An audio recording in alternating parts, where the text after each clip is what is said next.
మన ప్రభువును రక్షకుడైన యేసుక్రీస్తు పరిశుద్ధ నామమున మీ అందరికీ ప్రత్యేకమైన వందనాలు తెలియజేస్తూ ఉన్నాను. మరి ఒకసారి ఈ మీడియా ద్వారా మీ గృహాలలోనికి మేము వస్తూ అందరం కలిసి దేవుని ఆరాధన చేయడానికి దేవుడు కృప చూపించాడు. దేవుని చిత్తమైతే వచ్చే వారం నుంచి మనమందరం కూడా దేవుని యొక్క మందిరంలో కలుసుకునేటువంటి అవకాశాన్ని దేవుడు ఇవ్వబోతున్నాడు. అందరూ దేవునికి స్తోత్రాలు చెల్లించుదాం. హల్లెలూయా. మరి మీ అందరికీ కూడా ప్రత్యేకమైన వందనాలు తెలియజేస్తూ ఉన్నాం. మరి ఈరోజు మనతో పాటు ఉన్నటువంటి వారిని ఒకసారి మీకు పరిచయం చేస్తాను. మరి దేవ పాస్టర్ గారు మీ అందరికీ తెలుసు కదా. అదే రీతిగా మరి గిటారిస్ట్ ఉన్నారు. పోయిన వారం ఆయన చక్కగా వాయించారు. మళ్ళీ ఈరోజు కూడా మనతో గిటారిస్ట్ ఉన్నారు రియన్ రావి గారు. అదేవిధంగా చెర్రీ కీబోర్డ్ ప్లే చేస్తున్నారు. ఆ తర్వాత నిక్కీ రానర్ మరి చక్కగా ప్యాడ్స్ ప్లే చేస్తున్నాడు. అదే రీతిగా మరి మా తల్లి గారు ఉన్నారు ఇక్కడ. మా సహోదరి స్వర్ణ గారు ఇక్కడ ఉన్నారు. అదే రీతిగా మా వదిన గారు సునీత పాశ్రమ్ గారు ఉన్నారు. నా సతీమణి సుమతి పాశ్రమ్ గారు ఉంది. మరి జోనియనా. అదే రీతిగా వీడియో అండ్ ఎడిటింగ్ చక్కగా చేస్తున్నాడు నాగరాజు. మరి ఆయనే తీస్తున్నాడు కాబట్టి ఆయన వీడియో తీయడం కుదరదు. మరి వీరందరి కొరకు పరిచయలో సహకరిస్తున్న ప్రతి ఒక్కరి కొరకు మీ అనుదిన ప్రార్థనలో జ్ఞాపకం చేసుకోవాలని మనవి చేస్తూ ఉన్నాను. ఈ సమయంలో ప్రార్థన చేసుకుని ఈ ఆరాధన కార్యక్రమాన్ని ప్రారంభించుదాం. ప్రతి ఒక్కరు కళ్ళు మూసుకున్నట్లయితే ప్రార్థన చేద్దాం. దేవుడు మనకి ఇంతవరకు కూడా లాక్డౌన్ సందర్భంలో కాపాడుచు ఉన్నందుకు దేవునికి ఒకసారి స్తోత్రాలు చెల్లించుదాం. హల్లెలూయా, హల్లెలూయా, హల్లెలూయా, హల్లెలూయా. స్తోత్రం, స్తోత్రం, స్తోత్రం, స్తోత్రం, స్తోత్రం, స్తోత్రాలు యేసయ్యా, వందనాలు యేసయ్యా, వందనాలు యేసయ్యా. హల్లెలూయా, హల్లెలూయా, హల్లెలూయా, హల్లెలూయా, హల్లెలూయా, హల్లెలూయా. సర్వాధికారి, శక్తిమంతుడు, మహాఘనుడైన మా ప్రభువా, మీ ఘనమైన నామమునకు స్తోత్రాలు, స్తుతులు, వందనాలు చెల్లించుకొని ఉన్నాము తండ్రి. నాయన ఇంతవరకు నీ రెక్కల నీడలో మమ్మలను భద్రపరిచి కాచి కాపాడారు. మీకు స్తోత్రాలు నాయన. ఇదిగో ప్రభా, యొక్క దినాన మరలా ఒకసారి మేమందరం కూడుకొని ప్రభా నాయన మిమ్మల్ని ఆరాధించుటకును ప్రార్థించుటకును మా విన్నపములు మీకు తెలియచేసుకున్నటకును మిమ్మల్ని గూర్చి తెలుసుకున్నటకును మీతో సహవాసము చేయుటకును ప్రభువా మీరు చూపినటువంటి కృపను బట్టి వందనాలు ప్రభువా. ఇదిగో నాయన యొక్క ఆరాధన సమయాన్ని ఈ కార్యక్రమం అంతటిని మమ్మల్ని అందరినీ మీ చేతులకు అప్పగించుకొనిచున్నాం. మీరు అధ్యక్షులుగా ఉండి మీ చిత్త ప్రకారం మీ నామ మహిమార్థమై ఈ ఆరాధన కార్యక్రమం జరిగినట్లు కృపను అనుగ్రహించి వీడియో ద్వారా వీక్షిస్తున్న ప్రతి బిడ్డను దీవించి ఆశీర్వదించి ఆత్మీయముగా బలపరుచుమని యేసయ్య అత్యంత పరిశుద్ధ నామములో అడిగి వేడుకొని ఉన్నాము తండ్రి, ఆమేన్. మరి సమయంలో కొన్ని పాటలు పాడి దేవుని నామమును మహిమపరచుదాం. మొదటిగా మనకందరికీ వచ్చినటువంటి పాట రండి చాహించి పాడుదాం అనేటువంటి యొక్క పాటలు పాడి దేవుని నామమును మహిమపరచుదాం.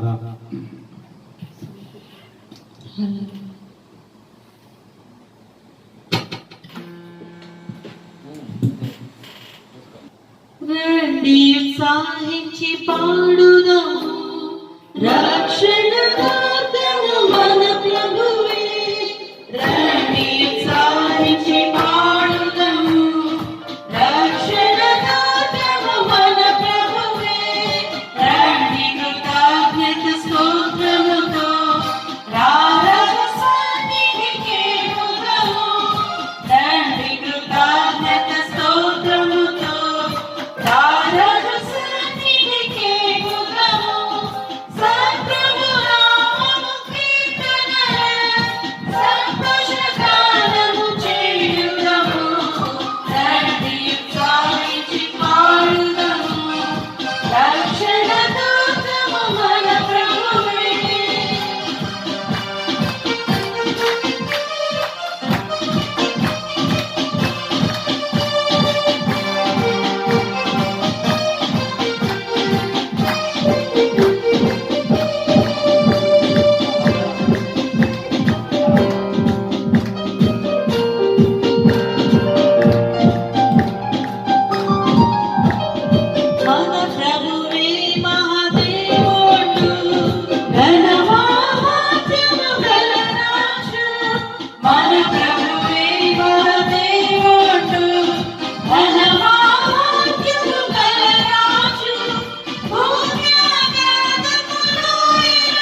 మాట మాత్రం సెలవిమ్మనగా విశ్వసించిన ప్రకారమే స్వస్థతను పొందెను. విశ్వసించి అడుగుము, అద్భుతాలు జరుగును. విశ్వసించి అడుగుము, అద్భుతాలు జరుగును. యేసునందు విశ్వాసముంచుము, యేసునందు విశ్వాసముంచుము. యేసు నామములోనే స్వస్థత, యేసు కృపలోనే భద్రత, యేసు రక్తములోనే విమోచన. యేసే నడిపించును జీవమార్గాన.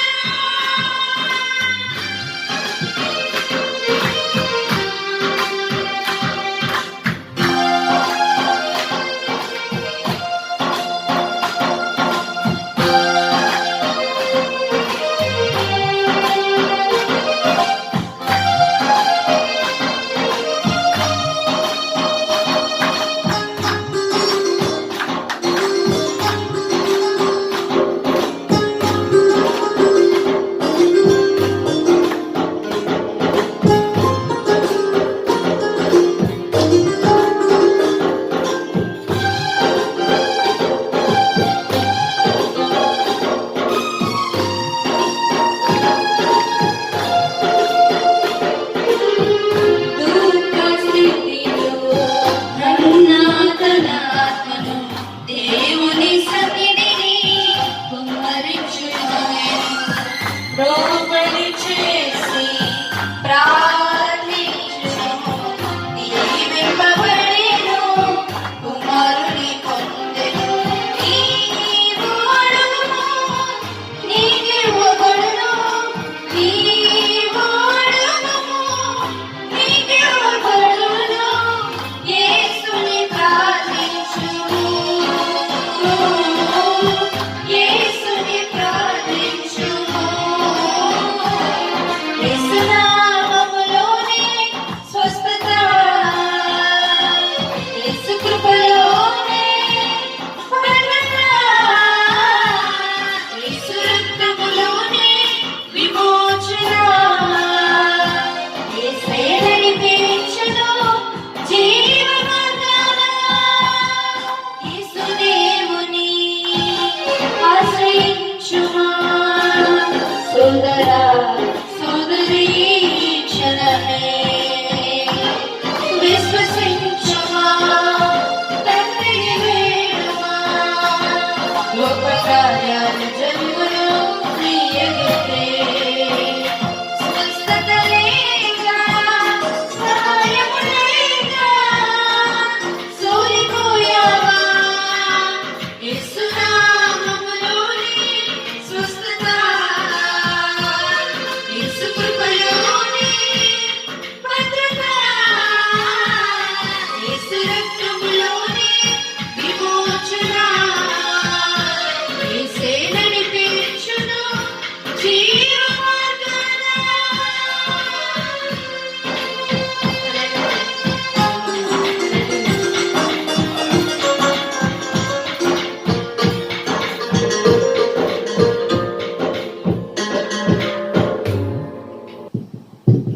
దయచేసి అందరూ లేచి నిలబడినట్లయితే ఈ సమయంలో కొన్ని పల్లవులను పాడి దేవుని నామమును ఆరాధించి మహిమపరచుదాం. లేచి నిలబడదాం. మహాగరుడైన దేవుని నామమును పల్లవులు పాడుచు ఆరాధన చేసి మహిమపరచుదాం. నిన్నే ప్రేమింతును అనేటువంటి యొక్క పల్లవితో ఈ యొక్క ఆరాధన మనం ప్రారంభించుదాం.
ప్రార్థన చేద్దాం. మన మధ్యలో మా తల్లి గారు చిన్న ప్రార్థన చేస్తారు.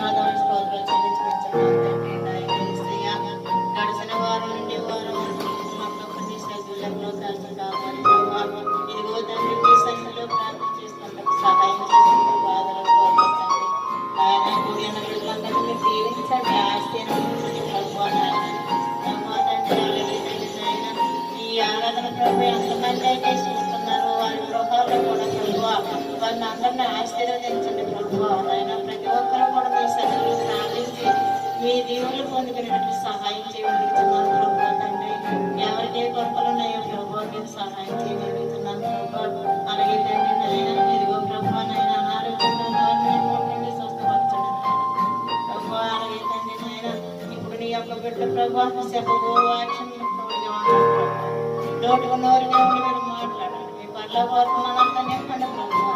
నాయన ఏసైనా లోతైన అందరితో ప్రభు నీ యొక్క బిడ్డ ప్రభావ త్వరలో కోపమందరితో ప్రభావ బిడ్డ మాట్లాడేటట్టు సహాయం చేయమని ఈ కొడుకుని దీవించి ఆశీర్వదించమని వచ్చిన బిడ్డలందరినీ కూడా మీరు దీవించి ఆశీర్వదించమని ఏసై పరిశుద్ధ నామములో వేడుకొనుచున్నాం పరమ తండ్రి. ఆమేన్. లేచి నిలబడి ఉన్నట్లయితే ఈ దిన ధ్యాన కీర్తన చదువుకుందాం. 70వ కీర్తన మనం చదువుదాం. మరి నేను చదువుతుండగా ప్రతి ఒక్కరు కూడా మీ యొక్క బైబిల్ గ్రంథాన్ని తెరిచి ఆ యొక్క కీర్తన భాగాన్ని నా వెనకాల చెప్పాలని మనవి చేస్తూ ఉన్నాను. 70వ కీర్తన. దేవా నన్ను విడిపించుటకు త్వరగా రమ్ము. యెహోవా నా సహాయమునకు త్వరగా రమ్ము.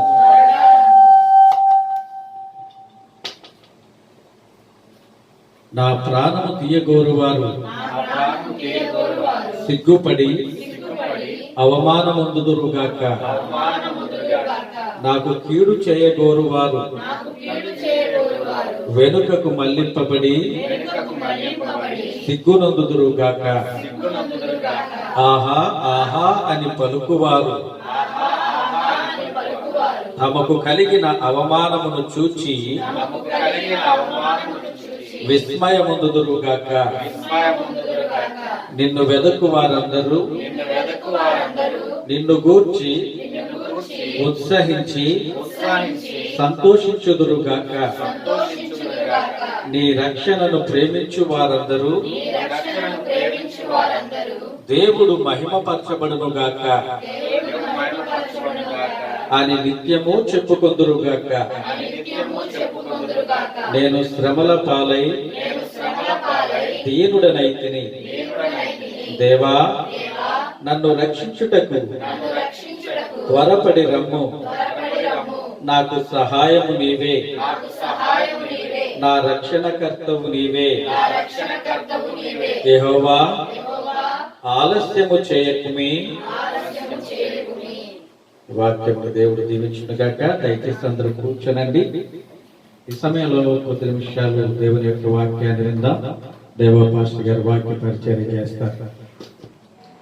దేవుని నామానికి స్తోత్రాలు చెల్లించుదాం. హల్లెలూయా హల్లెలూయా.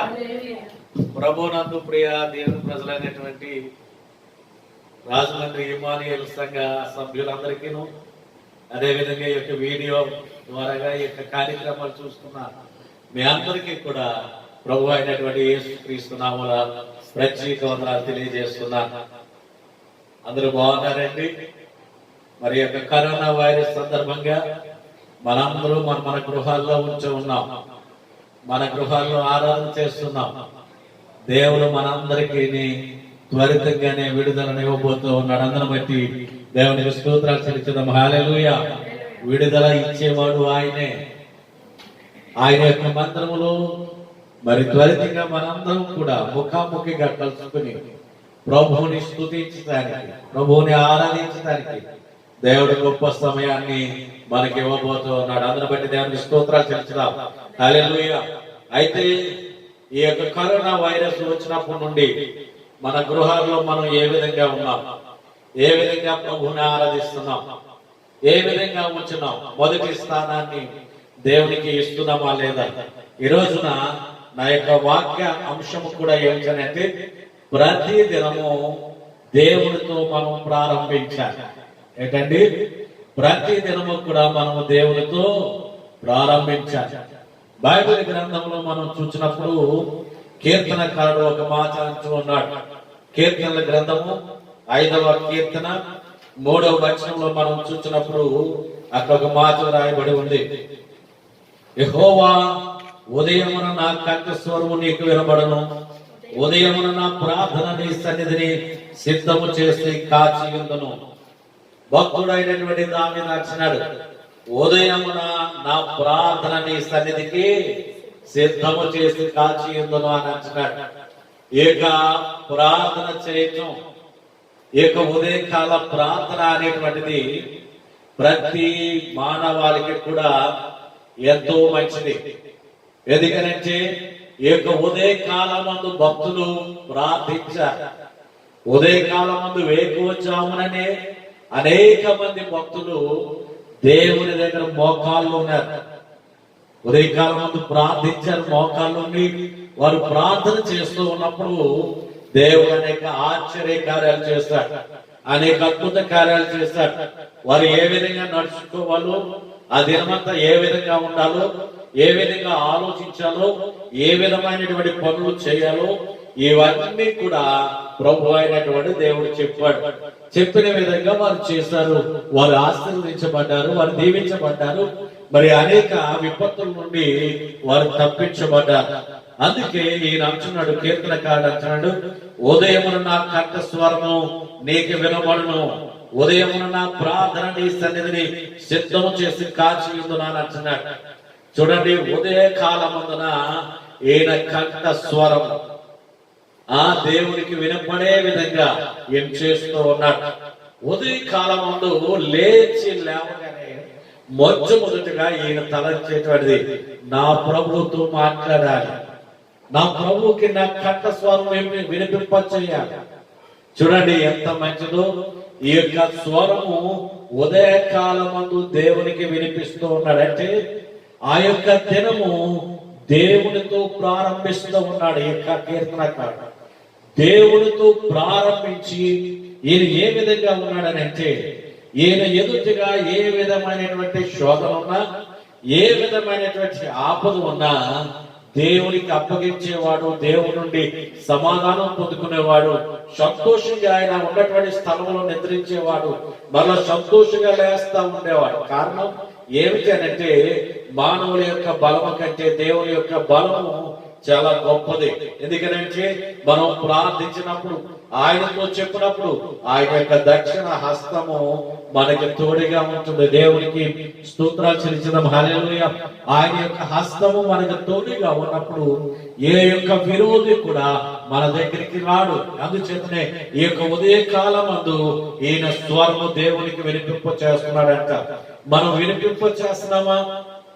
మనము వినిపింప చేస్తూ ఉన్నట్లయితే దేవుని ఆశీర్వాదాన్ని పొందుకుంటాం, దేవుని యొక్క ఉగ్రత నుండి తప్పించుకుంటాం. అంతేకాకుండా అనేక అపాయాలు, కష్టాలు, వీటన్నిటి నుండి కూడా తప్పించబడతాం. ఎప్పుడు?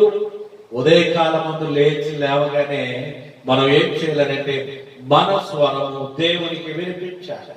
మన స్వరము దేవునికి వినిపించినట్లయితే ఏ విధమైనటువంటి ఆచంక, ఏ విధమైనటువంటి శోధన, ఏ విధమైనటువంటి అపచయాలు కూడా మనలను వెంటాడు. ఎందుకనంటే మనలను నిర్మించినటువంటి వాడు, మనకి జ్ఞానాన్ని ఇచ్చేటువంటి వాడు, మనకి జ్ఞానాన్ని ఉపదేశించేటువంటి వాడు. ఏ విధంగా ఉండాలి, ఆ దినమంతా ఏ విధంగా ఉండాలో అది మనకి తెలియజేసేటువంటి వాడు ఆయనే. దేవునికి స్తోత్రాలు చెల్లించుదాం. హల్లెలూయా. ఇక్కడ మనం చూసినట్లయితే యెహెజ్కేలుతో ప్రభు అయినటువంటి దేవుడు మాట్లాడుతూ ఉన్నాడు. బైబిల్ గ్రంథంలో యెహెజ్కేలు గ్రంథము 12వ అధ్యాయము 8వ వచనంలో మనం చూసినప్పుడు అక్కడ ఒక మాట రాయబడి ఉంది. ఉదయమున యెహోవా వాక్కు నాకు ప్రత్యక్షమై ఇలాగు సెలవిచ్చెను. చాలండి. ఇక్కడ మనం చూసినట్లయితే యెహెజ్కేలు ఆయన గొప్ప భక్తుడు, దేవుని యొక్క భక్తుడు. మరి క్రీస్తుకు ముందు యెరూషలేములో మరి నెబుకద్నెజర్ రాజు అనేటువంటి ఆయన యెరూషలేం మీదకి వచ్చి మరి దండెత్తాడు, యుద్ధం చేస్తాడు. అక్కడ నుండి అనేక మంది యవనస్తులను మరి బందీలుగా ఖైదీలుగా తీసుకుని వెళ్ళిపోయాడు.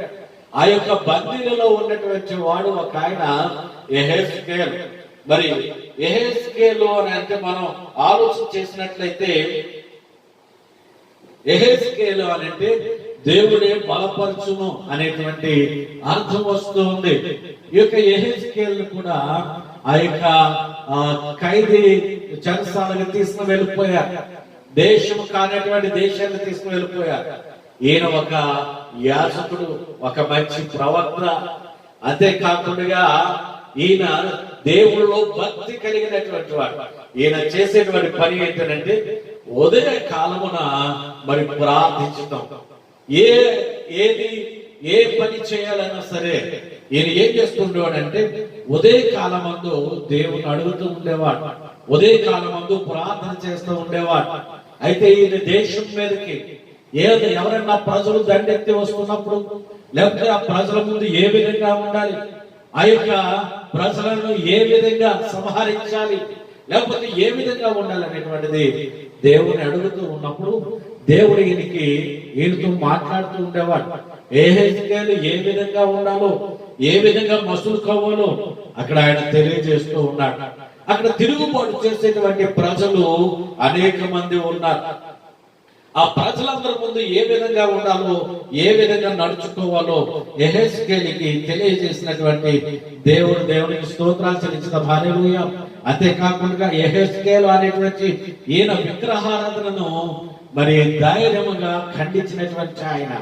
మరి విగ్రహారాధన గురించి తెలియజేసినప్పుడు అనేక మంది విగ్రహారాధన మానేసి దేవుని వెంబడించినట్లుగా కూడా అక్కడ వ్రాయబడి ఉంది. అంటే మొట్టమొదటి స్థానాన్ని ఉదయ కాలమందు దేవునితో మాట్లాడుతూ ఉండేవాడు. మనం ఆలోచన చేస్తే ఉదయ కాలమందు దేవునితో మాట్లాడుతూ ఉన్నట్లయితే ఆ ఉదయ కాలమందు మాట్లాడినటువంటి ఆ యొక్క మాటను బట్టి దేవుడు ఆ యొక్క ప్రార్థనను ఆలకించి మన స్తుతిని, మన యొక్క ఆరాధనను దాన్ని ఆలకించినటువంటి దేవుడు ఆ దినమంతా నీవు ఏ విధంగా ఉండాలో, ఏ విధంగా రక్షించబడగలవో, ఏ విధంగా మాట్లాడగలవో ఆయన నీకు చెప్పి నిన్ను తప్పించేటువంటి దేవుడు ఆయన. దేవునికి స్తోత్రాలు చెల్లించుదాం. హల్లెలూయా. ఇక్కడ యెహెజ్కేలుని అనేక విధాలుగా తప్పించాడు. ఆయన సైన్యాన్ని తప్పించాడు. వారందరినీ కూడా ఆ యొక్క ప్రాంతంలో నుండి వారు ఏ విధంగా నడుచుకోవాలో, ఏ విధంగా ఉండాలో, వారి ప్రవర్తన ఏ విధంగా ఉండాలో ఇవన్నీ కూడా తెలియజేసి వారందరినీ కూడా తప్పించినటువంటి గొప్ప దేవుడు. ఇక్కడ మనం చూసినట్లయితే యెహోషువ, ఈయన కూడా మంచి భక్తుడు. ఆయన మనం చూసినట్లయితే బైబిల్ గ్రంథంలో వ్రాయబడి ఉంది. యెహోషువ గ్రంథము 3వ అధ్యాయం మొదటి వచనంలో మనం చూసినప్పుడు ఈయన కూడా ఏం చేస్తున్నాడంటే ఉదయకాలం ఉంది యెహోషువ వేకున లేచినప్పుడు అతడును ఇశ్రాయేలీయులందరూ షిత్తీము నుండి బయలుదేరి యోర్దానుకు వచ్చి దానిని దాచక మునుపు అక్కడ నిలిచి. చాలండి, 7వ వచనాన్ని చదువుదాం. అప్పుడు యెహోవా యెహోషువతో ఇట్లా నేను మోషేకు తోడైనట్లు నీకేను తోడై ఉండేదను. చాలండి, ఇక్కడ యెహోషువ దేవుని కలిగినటువంటి భక్తుడు. ఈయన కూడా ఏం చేస్తూ ఉండేవాడు అని అంటే వేకువ జామున మరి ప్రార్థించేటువంటి వాడు, వేకువ జామున దేవుని స్వరము కొరకు కనిపెట్టేటువంటి వాడు యెహోషువ. యెహోషువతో అనేక సార్లు ప్రభు అయినటువంటి దేవుడు మాట్లాడాడు. అయితే ఈ యొక్క ఇశ్రాయేలీల ప్రజలందరూ ఏ విధంగా నడుచుకోవాలి, మందసాన్ని ఏ విధంగా తీసుకుని వెళ్ళాలి, మందసానికి ఎంత దూరంలో మిగిలినటువంటి ప్రజలు ఉండాలి. అయితే మిగిలినటువంటి ప్రజల ముందు ఈ యొక్క ఇశ్రాయేలీల ప్రజలైనటువంటి వారు వీరందరూ ఏ విధంగా ఉండాలో ఇవన్నీ కూడా ప్రభు అయినటువంటి దేవుడు ఆయనకు తెలియపరుస్తూ ఉన్నాడు. దేవునికి స్తోత్రాలు చెల్లించిన హల్లెలూయా. అంతేకాకుండా మొట్టమొదటి వచనములో అక్కడ ఆర్జం ఉన్నాడు చూడండి. ఇక్కడ ఏమంటున్నాడు? 3వ అధ్యాయం 1వ వచనంలో ఇక్కడ అంచు ఉన్నాడు. ఇక్కడ ఏమంటున్నాడు? 3వ వచనంలో షిత్తీము నుండి బయలుదేరి యోర్దానుకు వచ్చి దానిని దాచక మునుపు అక్కడ నిలిచిరి. అంతేకాకుండా ఇంకా మనం చూసినప్పుడు అక్కడ రాయబడినటువంటి ఇక్కడ 3వ అధ్యాయం 1 నుండి మరి 6వ వచనం వరకు కూడా చదివినట్లయితే అనేక విధాలుగా ఇక్కడ రాయబడి ఉంది. అంతేకాకుండా ఇక్కడ 3వ వచనంలో అంటున్నాడు, మీరు మీ దేవుడైన యెహోవా నిబంధన మందసమును యాజకులైన లేవీయులు మోసుకుని పోవడం చూసినప్పుడు మీరున్న స్థలంలో నుండి బయలుదేరి దాని వెంబడి వెళ్ళవాలను. ఇక్కడ మనం చూసినప్పుడు ఇక్కడ రాయబడి ఉంది చూడండి. ఇక్కడ ప్రభు అయినటువంటి దేవుడు వారి విషయంలో ఏ విధమైనటువంటి అద్భుత కార్యములు చేశాడు, ఏ విధంగా వారి పట్ల దేవుడు కార్యాలు చేశాడు అనేటువంటిది ఇవన్నీ కూడా ఇక్కడ వ్రాయబడి ఉన్నాయి. దేవునికి స్తోత్రాలు చెల్లించుదాం. హల్లెలూయా. మొట్టమొదటిగా దేవుడు వారికి తోడే ఉంటాడని సెలవిచ్చాడు. ఎప్పుడు? ఉదయకాలం ముందు వేకువజామున మొర్ర పెట్టినప్పుడు, వేకువజామున ప్రార్థన చేసినప్పుడు దేవుడికి వారికి తోడే ఉంటానని అన్నాడు. రెండవదిగా గొప్పగా చేస్తానని అన్నాడు. మూడవది శత్రువుల భయం నుండి తప్పిస్తాను అని అన్నాడు. చూడండి ఎన్ని రకాలుగా దేవుడు వాగ్దానం చేస్తున్నాడు. ఇక్కడ నుండి 1వ వచనం నుండి 7వ వచనం వరకు కూడా మనం చదువుకున్నట్లయితే, ఇంచుమించు 8 వచనాల వరకు కూడా మనం చదువుకున్నట్లయితే దాంట్లో రాయబడుతున్నది ప్రతిదీ కూడా మొట్టమొదటిగా ఏమంటున్నాడంటే ఆయన తోడే ఉంటాడు. ఎప్పుడు తోడుగా ఉంటాడు? మనము మన దినమును మనం లేచినటువంటి వెంటనే వేకువజామునే మన దేవుడికి మనం మొర్ర పెట్టినప్పుడు ఎంతమంది మనం మొర్ర పెడుతూ ఉన్నాం? మన ఉదయకాల ప్రార్థన దేవుడు వినడానికి ఇష్టపడుతున్నాడు. ఉదయకాలం ముందు చేసినటువంటి ఆ ప్రార్థనను బట్టి ఆయన ఆలకించి మనకి జవాబునిచ్చి ఆ దినమంతా మనం ఏ విధంగా నడుచుకోవాలో, ఆ దినమంతా ఏ విధంగా మనం ఉండాలో అదంతా కూడా మనకి నేర్పించడానికి ఆయన ఇష్టపడుతున్నాడు. చాలా మంది ఏం చేస్తూ ఉంటున్నారు అని అంటే, ఉదయకాలం ముందు లేచి వారి కాలకృత్యాలు తీర్చుకుని వాళ్ళు ఉండేటువంటి సెల్ ఫోనే కావచ్చు, పేపరే కావచ్చు, మరొకటి కావచ్చు, ఇవన్నీ చూసుకుంటున్నారు. చివరికి ఎప్పుడు ప్రార్థన చేస్తున్నారు అని అంటే వారు బయటకు వెళ్లే ముందు ఒక చిన్న ప్రార్థన మాత్రం చేసుకుంటున్నారు. అట్టి రీతిగా మరి చేయడం మంచిదా అని అంటే అట్టి రీతిగా కాదు. నీవు లేచినటువంటి మొట్టమొదటిగా నీవు ఎవరితోనూ మాట్లాడకుండా, నీ స్వరము ఎవరికి వినిపించకుండా, నీ స్వరము మొట్టమొదటిగా నీ దేవునికి వినిపించాలి. ప్రభా ఈ రోజున నన్ను సజీవునిగా ఉంచావు, నన్ను ఇదేనా ఏం చేయమంటావు? నేను ఇదేనా ఒక పని విషయమై నేను పలానా ప్రాంతానికి వెళ్తున్నాను, ఆ యొక్క ప్రాంతంలో నీవు ఏమి చేయబోతూ ఉన్నావో అవన్నీ కూడా మొట్టమొదటిగా దేవుడికి నువ్వు చెప్పాలి. చెప్పినప్పుడు ఆయన అన్నింటినీ ఎట్టి రీతిగా అక్కడికి నడిపించాలో, ఎట్టి రీతిగా అక్కడ కార్యాలు చేయాలో దేవుడు అది చేస్తాడు. గొప్ప దేవుడు మన దేవుడు. దేవుడికి స్తోత్రాలు చెల్లించుదాం. హల్లెలూయా. అని చెప్తే మనం ఆయనకు చెప్పాలి. ఆయన ఎవరు అని అంటే మన యజమానుడు. ఆయన గొప్పవాడు, యజమానుడు. యజమానుడికి చెప్పకుండా ఒకవేళ వెళ్ళినట్లయితే కొన్ని కష్టాలు ఎదురవుతూ ఉంటాయి, కొన్ని నష్టాలు ఎదురవుతూ ఉంటాయి, కొన్ని ఏవేవో మనకి శోధన కలిగేటువంటి ఎదురవుతూ ఉంటాయి. ఇవన్నీ ఎదురైన తర్వాత ఎందుకు ఇలా జరిగింది అని అంటే ప్రయోజనం లేదు. ఆ రోజున నీవు యజమానుడైనటువంటి ప్రభు అయినటువంటి దేవునికి నువ్వు చెప్పకపోవటం వలన ఆ రోజున నీకు కొన్ని అవాంతరాలు ఎదురైనాయి. చూడండి, మనం ఎక్కడన్నా ఒక ఉద్యోగం చేస్తూ ఉన్నప్పుడు ఆ యొక్క యజమానుడు చెప్తూ ఉంటాడు, ఈ రోజున నువ్వు ఈ పని చేయాలి, పలానా పని చేయాలి, నువ్వు పలానా ప్రాంతానికి వెళ్ళాలి, లేకపోతే అక్కడ నుండి పలానా వస్తువు తీసుకురావాలని చెప్తాడు. అది మనం విని యజమానుడు చెప్పిన ప్రకారంగా చేసినప్పుడు యజమానుడు సంతోషిస్తాడు. మనం ఒక్కొక్కసారి నాకు తెలుసు కదా యజమానుడిని ఎందుకు అడగటం అని మనంతట మనం వెళ్తాం, మనంతట మనం వెళ్ళి మనంతట మనం చేయాలి అని అనుకుంటాం. అక్కడ ఏదో ఒక నష్టం జరుగుతుంది. అంతేకాకుండా అక్కడ ఏదో ఒక విపత్తు మన మీదకి వస్తుంది, ప్రమాదం మన మీదకి వస్తుంది. ప్రమాదం మన మీదకి వచ్చినటువంటి తర్వాత, నష్టం మన మీదకి వచ్చిన తర్వాత ఈ నష్టపోయినటువంటి తర్వాత యజమానుడి దగ్గరికి వచ్చి, అయ్యా ఈ నష్టం వచ్చింది, ఈ ప్రమాదం నా మీదకు వచ్చింది అని మనం అప్పుడు చెప్పినట్లయితే యజమానుడు అంటాడు, నేను అక్కడికి ఎవరు వెళ్ళమన్నారు? నువ్వు వెళ్లే ముందు నాతో ఒక మాట అయినా నువ్వు చెప్పలేకపోయావా? ఒకవేళ నువ్వు ఒక మాట నాతో చెప్పుంటే నేను మరి ఒక మార్గం కూడా వెళ్ళమని నేను చెప్తుంది కదా. లేకపోతే నేను చెప్పిన ప్రకారంగా నువ్వు చేస్తుంటే ఆ యొక్క శోధన తప్పేది కదా, ప్రమాదం తప్పేది కదా, నీ మీదకి వచ్చినటువంటి ఆ కష్టం తొలగిపోను కదా, నాకు ఎందుకు చెప్పలేదని యజమానుడు బాధపడుతూ ఉంటాడు. అందుకే మనం ఏదైనా ఒక పని చేయాలన్నప్పుడు యజమానుడు చెప్పిన ప్రకారంగా మనం ఆ పనులు చేస్తాం. అదే విధంగా మనం ఏం చేయాలని అంటే, మన యజమానుడు అయినటువంటి ప్రభు అయినటువంటి యేసుక్రీస్తు వారితో మనం ఉదయకాలమందు లేచిన వెంటనే మనం ఆయనతో మన ప్రార్థన విజ్ఞాపనలు, మన హృదయంలో ఉండేటువంటి ప్రతి ఆలోచన ఆయనతో పంచుకోవాలి. ఆయనతో మనం పంచుకున్నప్పుడు మన స్వరము ఆయనకు వినిపింప చేసినప్పుడు ఆయన జవాబునిచ్చేటువంటి వాడు ఆయన.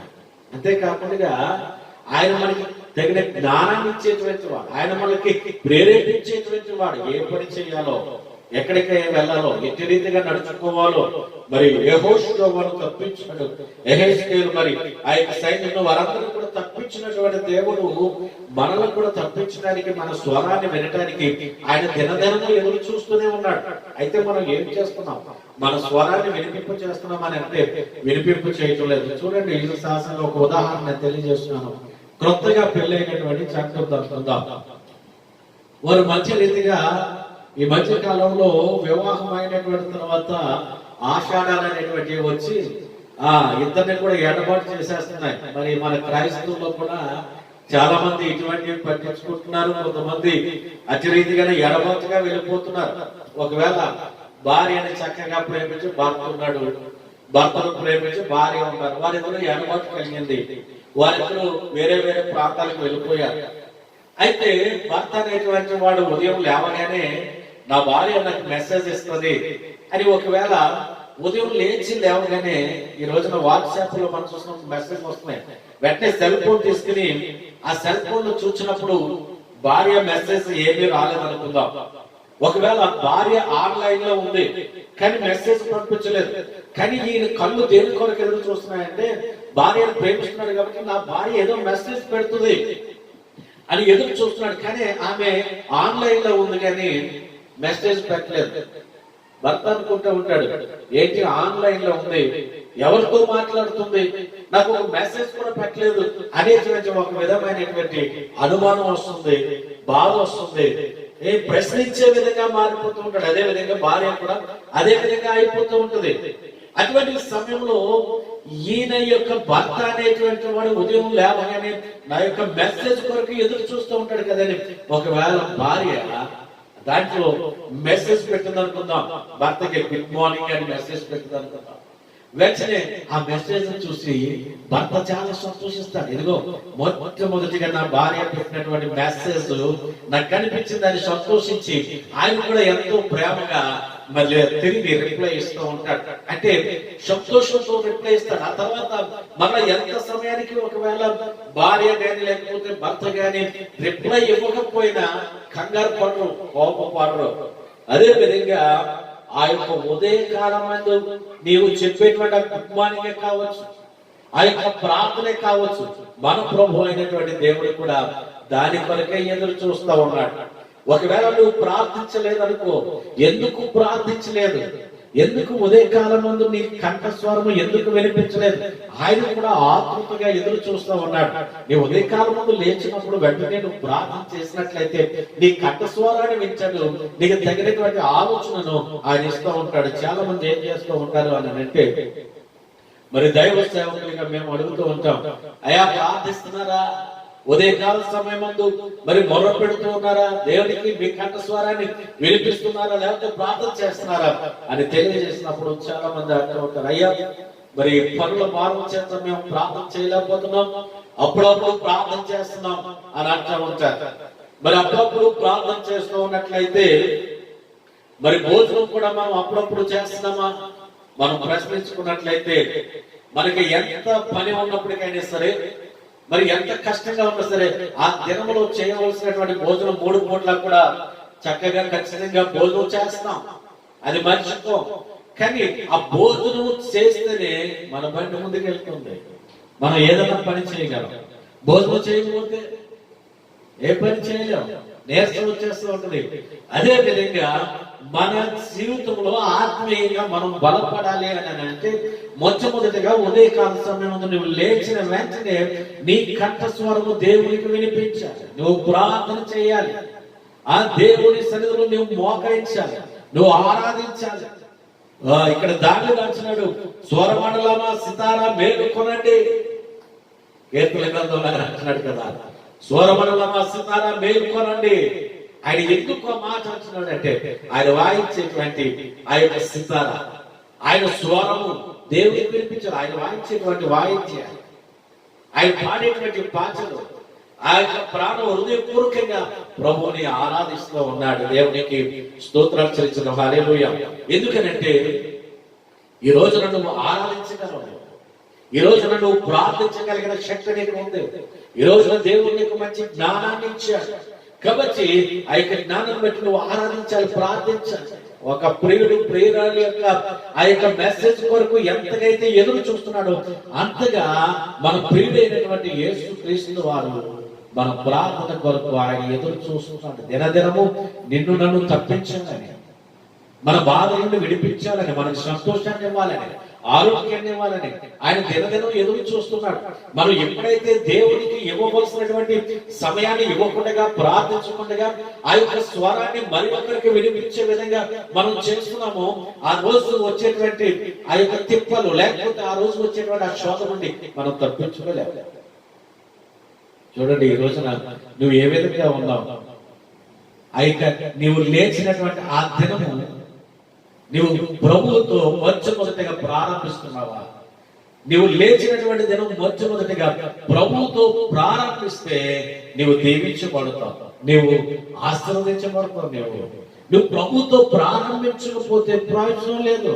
మనం ఆలోచన చేసినట్లయితే ప్రభు అయినటువంటి యేసుక్రీస్తు వారు కూడా ఈ లోకంలో ఉండి ఆయన కూడా ఏం చేస్తూ ఉండేవాడు అంటే వేకువజామునే లేచి ఆయన ప్రార్థన చేసేవాడు. ఎందుకు ప్రార్థన చేయటం అంత అవసరం అంటారా అని అంటే ఆ యొక్క దినమున ఎట్టి రీతిగా ఉండాలో, ఏమి చేయాలో తన తండ్రిని చెప్తూ ఉండేవాడు. మనం అది కూడా చూద్దాం. బైబిల్ గ్రంథంలో మనం చూసినప్పుడు మార్కు సువార్త 1వ అధ్యాయంలో అక్కడ వ్రాయబడి ఉంది, చూద్దాం. మార్కు సువార్త 1వ అధ్యాయము 35వ వచనంలో మనం చూసినప్పుడు అక్కడ వ్రాయబడి ఉంది, ఆయన పెందల కడనే లేచి ఇంకను చాలా చీకటి ఉండగానే బయలుదేరి అరణ్య ప్రదేశమునకు వెళ్ళి అక్కడ ప్రార్థన చేయుచుండెను. దేవునికి స్తోత్రాలు చెల్లించుదాం. హల్లెలూయా. ఇంకను చీకటి ఉండగానే పెందల కడనే లేచివాడట. ప్రభు అయినటువంటి యేసుక్రీస్తు వారు మరి పడుకున్నప్పుడు ఆయనతో పాటు అనేక మంది శిష్యులు ఆయన పక్కన పడుకునేవారు.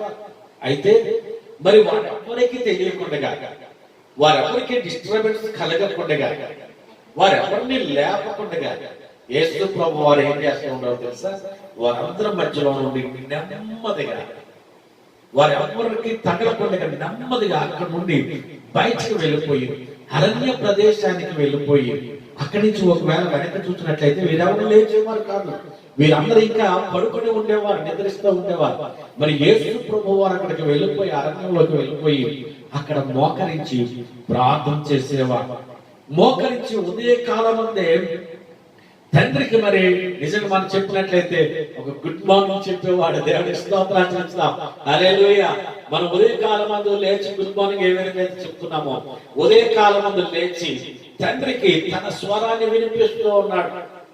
ఎందుకు అని అంటే అది తెలుసుకున్నటువంటి మనము, అది చూసినటువంటి మనము యేసయ్య ఈ లోకంలో ఉన్నప్పుడు ఏ విధంగా పెద్దలక్కడనే లేచి ఎట్టి రీతిగా అయితే ప్రార్థన చేస్తాడో అది తెలుసుకున్నటువంటి మనం, అది చదివినటువంటి మనం కూడా ఏం చేయాలంటే మన దేవునికి మనం మొర్ర పెట్టే వారిగా మనం ఉండాలి. దేవునికి స్తోత్రాలు చెల్లిస్తాం. హల్లెలూయా.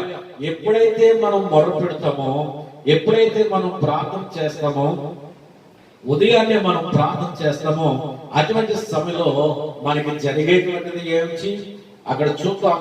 యెహోషువ గ్రంథం 3వ అధ్యాయంలో అక్కడ వ్రాయబడి ఉంది. ఒక 3 గొప్ప కార్యాలని ఆయన మన విషయంలో చేయబోతూ ఉన్నాడు. యెహోషువ 3వ అధ్యాయం 7వ వచనాన్ని మనం చూద్దామండి.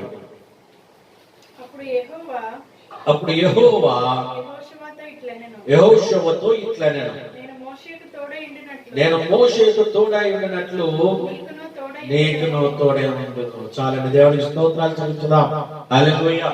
ఎప్పుడైతే మనం ఉదయ కాలమందు మనం ప్రార్థన చేస్తామో, ఎప్పుడైతే మన స్వరాన్ని దేవునికి వినిపిస్తామో, అప్పుడు ప్రభు అయినటువంటి దేవుడు ఏం చేస్తాడో తెలుసా?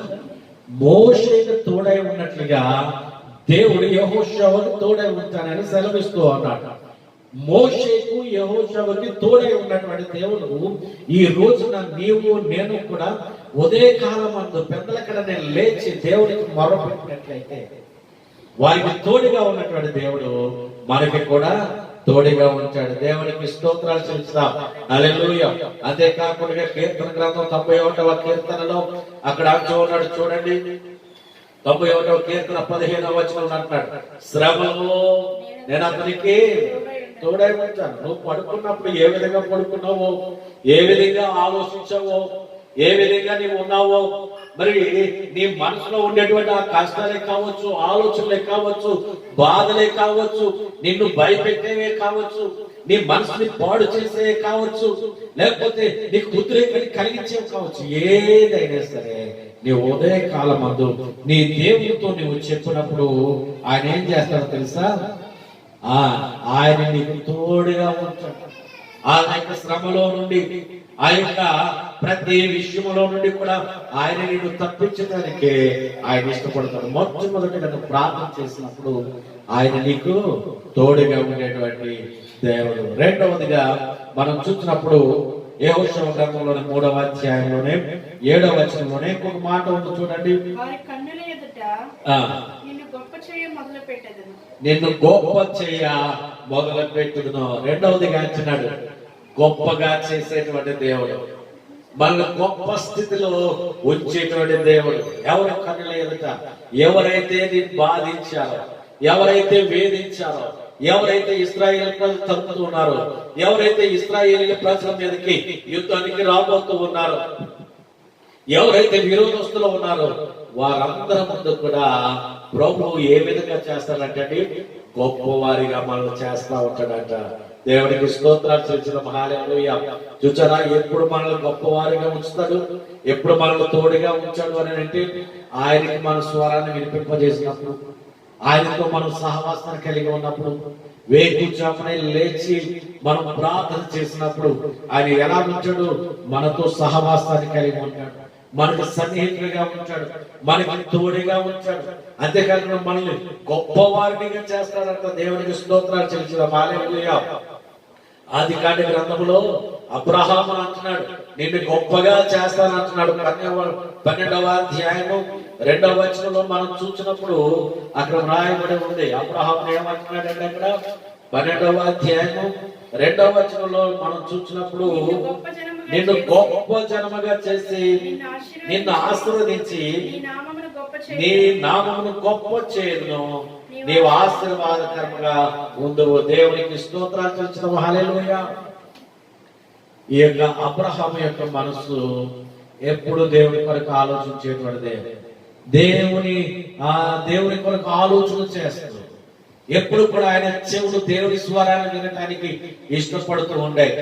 అటువంటి అబ్రహాముతో మాట్లాడుతున్నాడు ప్రభు అయిన దేవుడు. అబ్రహామా వచ్చే, ఇక్కడ ఉండొచ్చే, నేను చూపించే స్థలానికి నువ్వు వెళ్ళాలి, నువ్వు వచ్చే అని అడుగుతున్నాడు. వచ్చే అని ఎప్పుడైతే అన్నాడో ఈయన వెంటనే స్వరాన్ని అంటున్నాడు, నిన్ను గొప్ప జనముగా నేను చేస్తానంటున్నాడు. ఏమంటున్నాడండి? నిన్ను గొప్పగా చేస్తాను, ప్రతిదీ నువ్వు విడిచిపెట్టి వచ్చాయి. వెళ్ళాడా లేదా? అబ్రహాము వెళ్ళాడా లేదా అంటే ఆయన వెనక ఉన్నటువంటి మరి కుటుంబస్తుల యొక్క మాటను వినలేదు. ఆ కుటుంబస్తుల యొక్క మాటకు ప్రత్యేకమైనటువంటి స్థానాన్ని ఇవ్వలేదు. అక్కడ ప్రత్యేకమైనటువంటి స్థానాన్ని ఎవరికి ఇచ్చారని అంటే దేవునికి ఇచ్చాడు అబ్రహాం. దేవుని యొక్క మాటకు విధేయుడయ్యాడు. నేను గొప్ప జనాంగంగా ఉండాలని అంటే, నేను ఆశీర్వదించబడాలని అంటే ఆయన మాట వినాలి అని అనుకున్నాడు అంతే. వెంటనే అక్కడి నుండి బయలుదేరి వెళ్ళాడు. అబ్రహాముని ఎంత గొప్పగా దేవుడు ఆశీర్వదించాడని అంటే, బహుగా దేశంలోనే ఎవరు కూడా అంతగా ఆశీర్వదించబడలేదు. అంతగా దేవుడు అబ్రహామును ఆశీర్వదించాడు. ఈ రోజున నిన్ను నన్ను కూడా దేవుడు బహుగా ఆశీర్వదించాలని ఆయన ఇష్టపడుతూ ఉన్నాడు. మనం ఆశీర్వదించబడాలని అంటే వేకువజామున నీ స్వరం ఆయన వినిపించాలి. రాత్రి కాలమందు మనం ప్రార్థన చేయాలి. ఎందుకు? మన ఉదయకాలమందు మనం పడుకున్నటువంటి మనం ఉదయకాలమందు లేస్తామో లేవమో కూడా తెలియదు. ఎందుకంటే అనేక మంది నిద్రలోనే చనిపోయినటువంటి వారు ఉన్నారు. మనం ఉదయకాలమందు సజీవులుగా లేచాము అని అంటే అది దేవుని యొక్క మహాకృపను బట్టి మనం లేచాం. మనం లేచినటువంటి మనము లేచిన వెంటనే మనం మోకరించి, అయ్యా నువ్వు ఎంత గొప్పవాడు, ఈ దినాన్ని చూచే గొప్ప వారికి నాకు ఇచ్చావు, ఇదే నాన్న నా కుటుంబస్తులందరినీ చూసుకోగలిగిన గొప్ప ధన్యతను ఇచ్చావు, ఇదే నాన్న మళ్ళా నా పనులు నేను చేసుకోగలిగినటువంటి ఆ శక్తిని నేను నాకు ఇచ్చావు, ఈ చూచే నేత్రాన్ని ఇచ్చావు, మాట్లాడే నోటుని ఇచ్చావు, ఈ శరీర భాగాలని చక్కగా పనిచేసే విధంగా చేస్తావు. నేను గొప్పవాడు అని ప్రభువుని స్తుతిస్తూ ఆ రోజున నువ్వు ఎక్కడికి వెళ్ళాలి, ఏ పని చేయాలి, ఏ విధంగా ఉండాలి, ఇవన్నీ కూడా దేవునితో నువ్వు పంచుకోవాలి. అంతేకాకుండా నువ్వు ఆత్మీయంగా నువ్వు ఎదుగుట కొరకు నువ్వు ఏ విధంగా ఉండాలి, ఇవన్నీ కూడా దేవుణ్ణి అడిగి ఆత్మీయ జీవితంలో నువ్వు అభివృద్ధిలోనికి రావడానికి ఇష్టపడుతూ ఉన్నట్లయితే ప్రభువు నిన్ను ఏం చేస్తాడంటే ఆయన గొప్ప జనాన్ని చేస్తాడు. ఆయన ఇక్కడ ఏం చేస్తాడండి? ఆయన తోడై ఉంచాడు, గొప్ప జనాన్ని చేస్తాడు. మూడవదిగా ఏం చేస్తాడో మనం చూసినట్లయితే అక్కడ రాయబడి ఉంది 11వ వచనంలో. అక్కడ రాయబడి ఉంది చూడండి. యెహోషువ గ్రంథం 3వ అధ్యాయము 11వ వచనంలో రాయబడి ఉంది, జీవము గల దేవుడు మీ మధ్య ఉన్నాడనియు ఆయన నిశ్చయముగా మీ ఎదుట నుండి కనానీయులను, హిత్తీయులను, హివ్వీయులను, పెరిజ్జీయులను, గిర్గషీయులను, అమోరీయులను, యెబూసీయులను వెళ్ళగొచ్చుననియు దీని వలన మీరు తెలుసుకుందరు. దేవునికి స్తోత్రాలు చెల్లిస్తాం. అనేక మంది జనాలు, అనేక దేశాల ప్రజలు, వీరందరూ కూడా ఇశ్రాయేలు ప్రజలను నాశనం చేయాలి, వారిని సమూల నాశనం చేసేయాలనేటువంటి ఉద్దేశం కలిగి వీరందరూ కూడా ఇశ్రాయేలు జనాంగాల మీదకి యుద్ధానికి వస్తున్నటువంటి వారే. వీరందరి నుండి తప్పించాలంటే, శత్రువు నుండి తప్పించబడాలి అంటే, ఆపద నుండి తప్పించబడాలి అని అంటే ఒకటే ఆయుధం. ఉదయకాలన మన స్వరాన్ని దేవునికి వినిపించాలి, దేవునికి స్తోత్రాలు చెల్లించుదాం. హల్లెలూయా. 91వ కీర్తన 7వ వచనంలో అంటున్నాడు, అక్కడేమంటున్నాడు? నీ ప్రక్కన 1000 మంది పడినను, నీ కుడి ప్రక్కన 10,000 మంది కూలినను నీకు అపాయం ఏమీ రాదు. ఎప్పుడు రాదు అపాయము? ఎప్పుడు రాదు అని అంటే ఆ దినాన్ని నువ్వు దేవుణ్ణి అడిగినప్పుడు, అయ్యా నేను ఈ దినాన్ని ఏ విధంగా ఉండాలి, ఎటు రీతిగా ఉండాలి, ఏ పని చేయాలి, ఎక్కడికి వెళ్ళాలి, మనం అడిగినప్పుడు ఆయన తెలియజేస్తాడు. అపాయం ఎక్కడైతే ఉందో అది మనకి తెలియదు, కానీ దేవునికి తెలుసు. తండ్రి అంటాడు పిల్లల్ని, రే బాబు నీవు ఈ యొక్క ప్రాంతంలో తిరిగి కానీ ఈ ప్రక్క ప్రాంతానికి కిందకి వెళ్ళకు, ఈ మార్గం కూడా వెళ్ళినట్లయితే అపాయం ముందు వెళ్ళొద్దు అని అంటాడు. కొంతమంది పిల్లలు ఎటువైతే వెళ్ళొద్దు అని అంటారో అటువైపుకే వెళ్తారు. వెళ్ళినటువంటి తర్వాత శోధనలో పడిపోతూ ఉంటారు, వారి ఆ యొక్క గోతులో పడిపోతూ ఉంటారు. తండ్రి మాట వినలేనప్పుడు తండ్రి అనుకుంటూ ఉంటాడు, వీడు ఏంటి కనిపించడం లేదు, ఏంటి చూసినప్పుడు వాడు ఎక్కడ ఉంటున్నాడు, వాడు ఎక్కడికైతే వెళ్ళొద్దు వచ్చినాడో అక్కడికే వెళ్ళి పడిపోయినప్పుడు దాంట్లో నుండి మళ్ళా రక్షించగలిగిన వాడు ఎవరు అని అంటే ప్రభు అయినటువంటి దేవుడే, తండ్రే రక్షించగలడు. ఇక ఎవరు రక్షించలేరు. యోనా కూడా పరిస్థితి అలాగే అయిపోయింది, సముద్రంలో ఎత్తి పడేశారు. ఆ ప్రభు అయిన దేవుడు ఒక మధ్యముని ఏర్పాటు చేశాడు. ఆ కడుపులో ప్రార్థన చేస్తున్నాడు ఈయన. ఎప్పుడు జ్ఞానోదయం అయింది అని అంటే ఆ యొక్క సముద్రంలో పడవేసిన తర్వాత ఆ యొక్క సముద్రం అడుగు భాగానికి వెళ్ళిపోయాడు. ఇదిగో ఈ యొక్క నా సంతానాన్ని చుట్టేసింది, ఇక నేను మరలా బ్రతికి బయటకు రాలేనని అక్కడైనా మోకరించి ప్రార్థన చేస్తున్నాడు, తప్పుని ఒప్పుకుంటున్నాడు. చూడండి, ఆ పడిపోయిన తర్వాత కాదు, పడక ముందే, శ్రమ రాకముందే మన స్వరం ఆయనకు వినిపించాలి. దేవునికి స్తోత్రాలు చెల్లించడం. హల్లెలూయా. ఆ పడిపోయాడు, పోతే పోయాడు అని ప్రభు విడిచిపెట్టలేదు. ప్రభు ఎదురు చూస్తున్నాడు, వాటిని ఏదో రంగా మళ్ళీ బ్రతికించాలి, ఏదో రంగా రక్షించాలి. తండ్రి ప్రేమ కూడా ఇదేనండి. ఒకవేళ పిల్లవాడు వెళ్ళొద్దన్న చోటుకి వెళ్ళి అక్కడ పడిపోయాడు, వాడికి దెబ్బ తగిలింది. రే, నేను వెళ్ళొద్దన్నాను కదా, వెళ్ళావు, నీకు దెబ్బ తగిలింది, ఏడు అని అన్న తండ్రి. వాడిని జాగ్రత్తగా వాడి వేడిస్తూ ఉన్నప్పుడు వాడి దగ్గరికి వెళ్ళి వాడిని ఎత్తుకుని తీసుకుని వచ్చి వాడి కాళ్ళు పట్టుకుని ఎక్కడ దెబ్బ తగిలిందో ఆ దెబ్బకు మందు రాసి మరలా ప్రేమగా వాడి కన్నీటిని తుడిచి వాడికి ఆహారాన్ని పెట్టి వాడికి సంతోషాన్ని ఇచ్చేటువంటి వాడి తండ్రి. మన పరమ తండ్రి కూడా అదే విధంగా ఆయన చూస్తూ ఉన్నాడు. నీ స్వరము ఆయనకి వినిపించకపోయేటప్పటికి ఇదిగో ఇటువంటి దైవ సేవల ద్వారా నీతో మాట్లాడుతూ ఉంటాడు.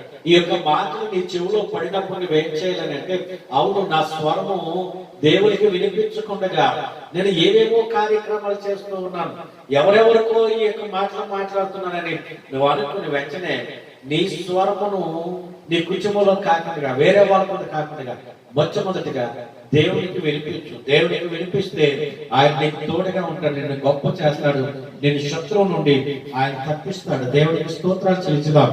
హల్లెలూయా. నీవు తప్పించాలని అంటే నీ స్వరాన్ని ఆయనకి వినిపించినప్పుడు మాత్రమే ఆయనని తప్పించగలడు. దావీదు అందుకే అంటున్నాడు, ఉదయమున నా కట్ట స్వరము నీకు వినిపింప చేస్తానంటున్నాడు. ఉదయమున నా ప్రార్థన నీ సన్నిధిని సిద్ధం చేసి కాచి అంటున్నాడు. చూడండి, కీర్తనకారుడు ఉదయకాలం ముందు ఏ విధంగా ప్రార్థించాలి, నా ప్రభుతో ఏమి మాట్లాడాలి ఆలోచన చేస్తున్నాడు. చూడండి, వృధా అయినటువంటి మాటలు కాదు. ఒక అధికారి దగ్గరికి వెళుతూ ఉన్నప్పుడు మనం ఎందుకొరకైతే వెళుతూ ఉన్నామో, పని ఏమిటో ఆ పని గురించే మాట్లాడతాం. వృధా అయినటువంటి పనులన్నీ మాట్లాడితే నా టైం లేదు, పోవాలి అంటాడు. అసలు మన యొక్క అవసరం ఏమై ఉంది, ఎందుకు చేత ఆయన దగ్గరికి వెళ్ళాం, ఆ యొక్క మాట్లాడాలి. అదే విధంగా దేవుని దగ్గరికి వెళ్ళినప్పుడు ఆ ఉదయకాలం ముందు మనం ప్రార్థన చేయబోతూ ఉన్నప్పుడు మనము ఆ ప్రార్థన ఏ విధంగా చేయాలో మనం సిద్ధం చేసుకోవాలి. మనం సిద్ధం చేసుకుని మన స్వరాన్ని ఆయన వినిపించినప్పుడు ఆ ఉదయకాలం ముందు నీ స్వరాన్ని వింటాడు, నీ ప్రార్థన వింటాడు. ఆ దినమంతా కూడా నువ్వు ఏ విధంగా ఉండాలో ఆయనే చూసుకుంటాడు. నేను ఎక్కడెక్కడ నడిపించాలో ఆయన నడిపిస్తాడు. రోజులతో నీకు ఏ విధంగా ఉంటుందనంటే నీ బ్రతుకంతా సంతోషంగానే ఉంటుంది, నీ బ్రతుకంతా ఆనందంగానే ఉంటుంది. ఏ యొక్క ఆపద రాకుండా ఆయన కాపాడువాడుగా ఉన్నాడు. దేవునికి స్తోత్రాలు చెల్లించడం. హల్లెలూయా. ఈ రోజు నుంచి ఈ యొక్క మాటలు పెట్టినటువంటి నీవు నీ యొక్క దినాన్ని ఉదయం లేవగానే దేవునితో నీవు ప్రారంభిస్తావా? నువ్వు ప్రారంభిస్తూ ఉన్నట్లయితే, దేవుడితో కనుక నువ్వు ప్రారంభించినట్లయితే దేవుడు నీకు తోడుగా ఉంటాడు, నేను గొప్పవాణిగా చేస్తాడు, ఆపద నుండి నేను తప్పిస్తాడు. దేవుని ఆశీర్వాదాలు నువ్వు పొందుకుంటావు. కాబట్టి ఈ స్వరాన్ని దేవుడిని వినిపించు, దేవుని ఆశీర్వాదాలు పొందుకో. దేవుడి యొక్క మాటలను మన ఇంట్లో దీవించిన గాక. ఆమేన్.